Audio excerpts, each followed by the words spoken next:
This is Sharan Chaudhary from Green Line Driving. Now we're going to show you how to do a parallel park from a vehicle in front of you. Now on the date of the test, the examiner will ask you to pull up behind a car about a length distance from that car, and will explain you that he wants you to go forward, park the car parallel to the car in front, and then reverse back and park about 2 cars length of space. Now the POM stands for prepare, observe, and then maneuver. Now in a minute I'm going to show you how to do this maneuver. So at the beginning we select the appropriate gear, which is the first gear. We bring the car up to the biting point. Once the car is up to the biting point, that means we are ready to move off. We do an effective all-round observation, which starts over your left shoulder, left door mirror, in the front, interior mirror, right door mirror, and just before you move off, a good look over your right shoulder. If you think somebody is going to benefit from a signal, we're going to apply a signal and then pull off. For like this situation now, there's a vehicle approaching from the opposite direction. We're going to cancel that signal and wait for that car to go past. Once that car has gone past, you check the mirror again, over your right shoulder again, apply the signal and get the vehicle move off. While you're doing it, you need to keep the pull and push technique, and we're going to park the vehicle parallel to the vehicle which we are going to use. The first reference point on this maneuver is going to be the front of that vehicle that you're going to use. It needs to be level to your shoulder. Once the vehicle is level to the shoulder, we're going to apply the reverse gear. Now when we apply the reverse gear, it's a signal for any oncoming vehicle approaching from behind, so they know our intention. Our intention is to reverse and do a parallel park with this vehicle, so they can hold back and we can do this maneuver.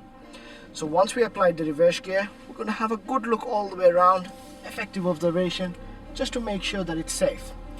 Once you have done your right shoulder check, your looks needs to be over your left shoulder, and you can hold the steering wheel at a 7 o'clock angle and then reverse the car back in a straight line until the wing mirror of the vehicle comes level to the wing mirror of your car. Once it's in that point, you're going to have a good look again over your right shoulder, and while you're reversing back, you're going to apply 1 turn of a wheel to your left. Once you apply the 1 turn of your wheel to the left, we're going to create a slightly into an angle of that vehicle. Once the car is a slight in an angle, we're going to stop and have a good look over your right shoulder again.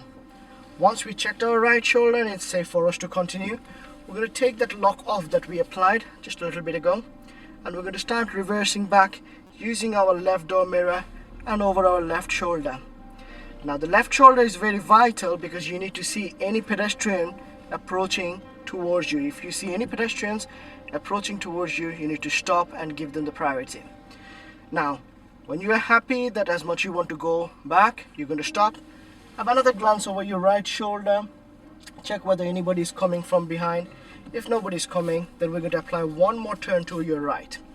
The car will be reversing back. At this point you should be looking over your left shoulder and make the car parallel to that vehicle. Once the vehicle is parallel to the car, we're going to stop and we're going to take this lock off. Now as you can see that we have parked the car parallel to the vehicle in front. The distance you should be keeping from that vehicle in front should be about, you should be able to see the tires and the tire mark. As long as you can see the tires and the tire marks of that vehicle, that should be sufficient. And the gap that you're going to be keeping on the side from the pavement is roughly about a width of. If you know any more information or if you want to contact us, please visit our website at www.intensivedrivingcourseuk.com. I hope that this video clip should help you to get you success through your practical test. Thank you.